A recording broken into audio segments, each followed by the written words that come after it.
Hello, me lords and ladies, and welcome to another episode of our Warhammer 40k. We're painting one of the new Gretchins from the Armageddon box. Very easy, and they turn out pretty good with this method. I can talk sometimes. Anyways, I want to say first off, thank you to all the YouTube members. You guys are absolutely amazing. Can't thank you guys enough. You get early access to this on Sunday evening. This will be the Monday video. So yeah, you guys, if you guys are new to the channel or returning, hit that subscribe. But without further ado, let's go.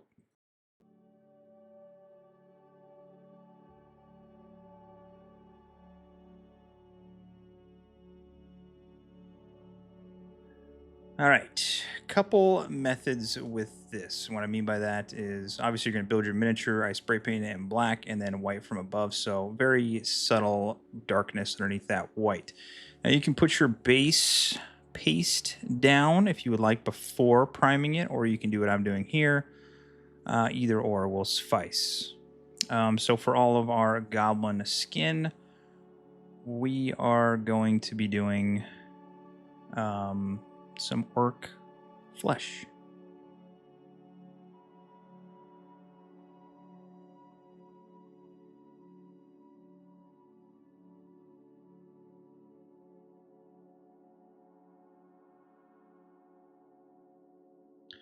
For the jacket, we are going to be using some Black Templar, not to be confused with Black Legion. Black Legion is a much darker black. This is more opaque and transparent. That's what we want. With speed paints on top of that white. Now, any Horde army, like I mentioned before, is going to take you a considerable amount of time to paint all of them because there's so many of them, and orcs and goblins are absolutely in that category because there's so many of them. So we're just painting around the loincloth and then the jacket as well.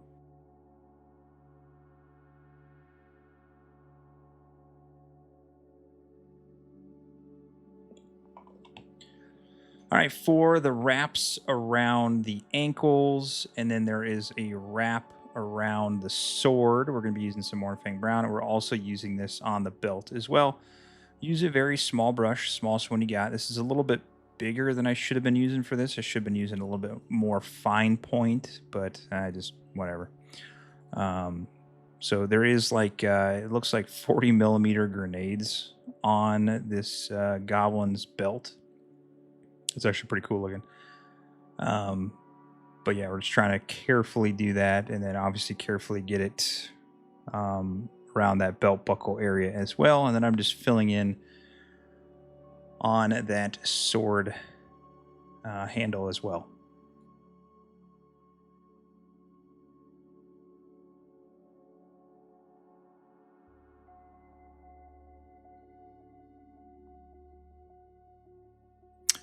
All right, now we are using the Black Legion. We're basically painting over all of our little pistol that our goblin has here, or bolt handgun, or whatever this is. You can go over everything. We're going to do some silver on top of it. It'll be just fine with going the silver over the black. It'll actually look better, so I'm doing the entirety of that in the Black Legion.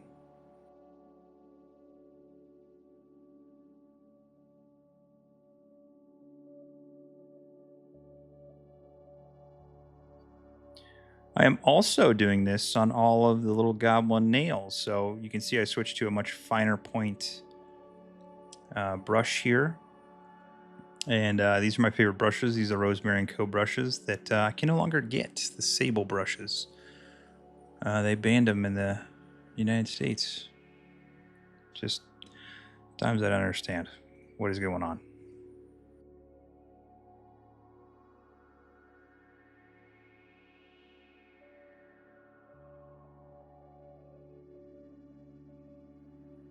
For our goblin tongue, sticking with that very small brush, we're just going to paint on some of that Volupus Pink in there. Make sure you get all of the tongue and a little bit that are by the teeth as well. And while we're still working on the mouth, we might as well do those teeth, and we'll be using that Morghast Bone as well on those teeth.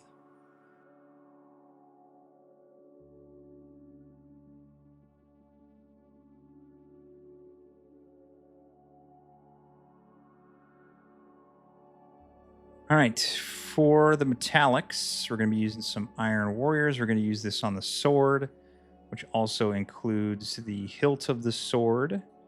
And then we're going to be painting our metallics onto our little bolt pistol as well. So we're going to do that rail on top, the muzzle.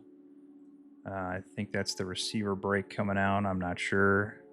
The little buttons and stuff, rivets on there. It doesn't need to necessarily be that great right now because we're going to highlight it up just a little bit later.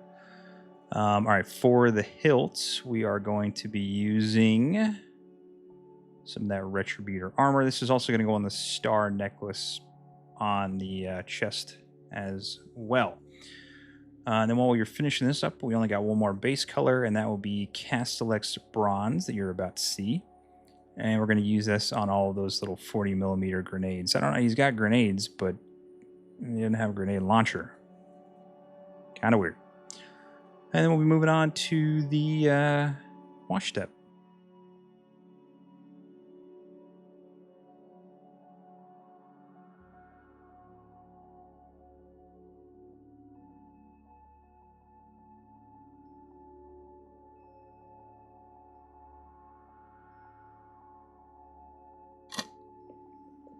All right.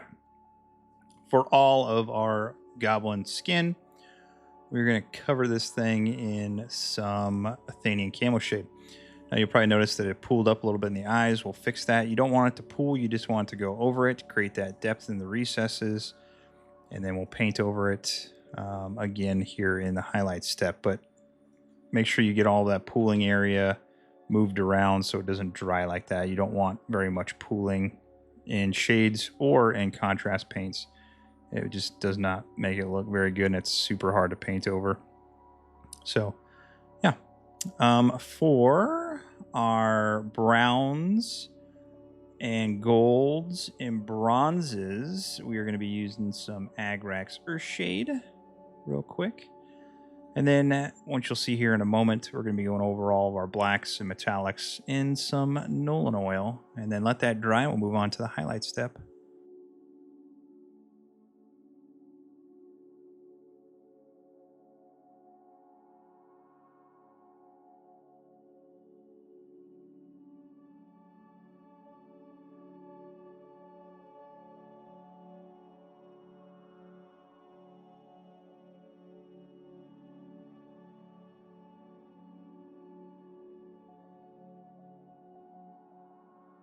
All right, as this is dried, we are going to be doing a reapplication on all of the raised areas with Orruk Flesh.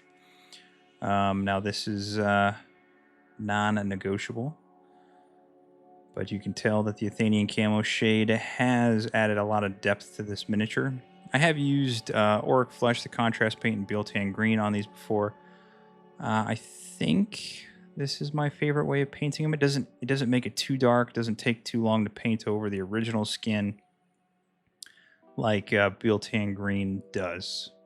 All right, once you're satisfied with your reapplication of Orruk Flesh, take your Ogryn Camo, and we are again highlighting up those raised areas. It will look kind of bright when you put it on there, and then as it dries, it kind of blends right into that other green. Again, this is my favorite way of painting orcs and goblins. I have tried numerous other things. There are several other methods I do like as well, if you want to kind of make a army look a little different. But this is my favorite method.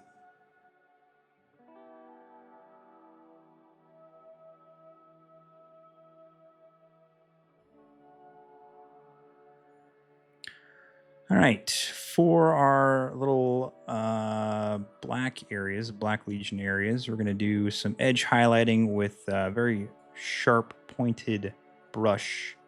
And we're going to do some edge highlighting with some Dawnstone. Just be careful. You don't want to make it too bright. You don't want to get too much into it. You just want to create some outlining to make the loincloth and the jacket pop a little bit. And just go over as much as you want or as little as you want.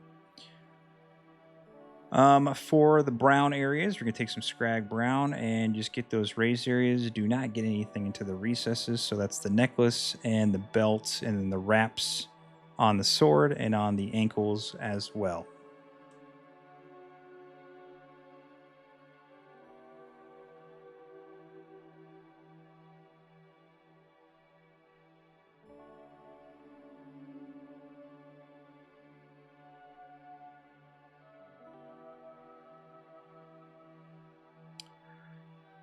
All right, for our gold areas, we're going to take some Gehenna's gold and just brighten up those grenade shells, and then the necklace and the sword as well. Let's brighten it up just a teensy-weensy bit.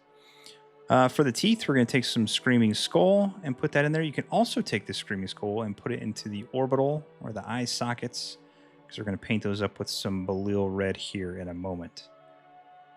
For our metallics, we're just going to take some regular Leadbelcher. You can also use Ironbreaker if you would want to make it a little bit brighter, but I feel like the Leadbelcher on top of the Iron Warriors is the best way to go. But again, it's up to you if you want to make it a little bit brighter.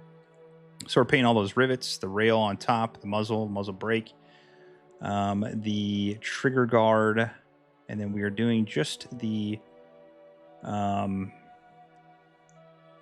sword itself, not the interior of the sword, but the raised portion of it where the blade is at. And you'll see that here in a moment.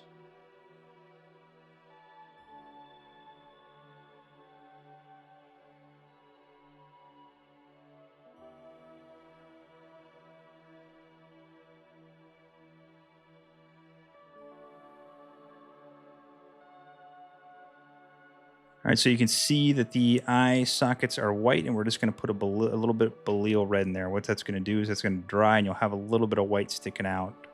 It looks pretty good. And then, horrible shot on my part, but I'm using some Martian Iron Crust on the bottom. Now, this is just how I'm doing all of my orc bases for 40k. You can do whatever you would like, but this is what I'm doing with mine. So I'm just slapping that on there. And then your favorite part of painting the miniature, because means you're done, is the rim of the base in Abaddon Black. Now, you can do some Agrax Earthshade on that Martian Iron Crust and then do some Skrag Brown dry brushing. It's up to you. This is how I'm doing all of my orcs, doing my Blood Angels in a different method. But again, it is all in what you want to do with your bases. That is just an idea. Well, that's it. That's all she wrote. Thank you again to all my YouTube members. You guys are absolutely amazing. Anybody who watches this, shares this video, sends it to a friend, posts it on a forum, whatever. I appreciate everybody and what they do to help this channel grow. We got a lot more 40k coming up. We got a lot more Age of Sigmar. We got Darkwater to finish. We have City of Ash. We have tons of City of Sigmar miniatures to paint. Other board games, COD, I mean, it just never ends, so we just need more time. I love you all, and I will see you on the next one. All right, paint on.